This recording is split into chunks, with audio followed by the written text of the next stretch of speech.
बघा, वक्फ बोर्डाच्या संदर्भामध्ये शिवसेनेची भूमिका आम्ही पूर्ण स्पष्ट केलेली आहे की यामध्ये आम्ही सोयीचं कधी राजकारण करत नाही. सोयीचं राजकारण करणारे लोक याचा हिंदुत्वाशी संबंध नाही, याचा अमक्याशी संबंध नाही असं जेव्हा म्हणतात तेव्हा त्यांच्या भूमिकेवर संशय घेण्यासारखी जागा निर्माण होते. आणि म्हणून जे आम्ही घेतो निर्णय ते खुलेआम घेतो. आणि जे बाळासाहेबांचं जे विचार आहेत, आनंदीगे साहेबांचे विचार जे आहेत, आम्ही जो निर्णय घेतो तो खुलेआम घेतो. आम्ही असं होईल तसं होईल याचा संबंध त्याच्याशी नाही, हे असं दुटप्पी भूमिका आम्ही कधी घेत नाही. म्हणून आमची भूमिका स्पष्ट आम्ही घेतलेली आहे, सडेतोड भूमिका आम्ही घेतलेली आहे आणि सर्वसामान्य माणसाच्या हिताची भूमिका घेतलेली आहे.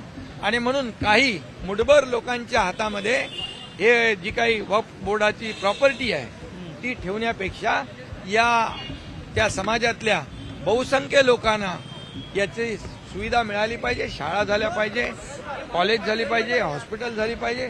आज बघा, आज काय कंट्रोल आहे कोणाचा. आणि म्हणून हे जे काही वक्फ बोर्डाचं बिल आहे हे मुस्लिम समाजाच्या देखील हिताचं, फायद्याचं आहे आणि त्याचा त्यांनी विचार केला पाहिजे.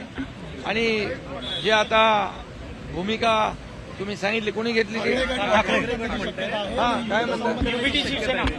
अरे हे बघा, पळपुटी भूमिका कशाला घ्यायची? घ्या ना खुलेआम भूमिका, घ्या ना, उभे राहा ना एका भूमिकेवर.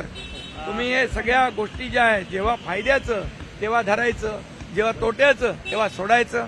त्यामुळे धरलं की चावतंय, सोडलं की पळतंय, अशा प्रकारची जी काय भूमिका घेतल्यामुळे आज त्यांची ही परिस्थिती झालेली आहे. विधानसभेच्या निवडणुकीमध्ये 100 जागा लढून 20 जागा निवडून आलेल्या आहेत. आणि यापुढे देखील ज्या निवडणुका होतील, मुंबई महापालिका असेल, स्थानिक स्वराज्य संस्था असेल, जनता यांना त्यांची जागा दाखवल्याशिवाय राहणार नाही.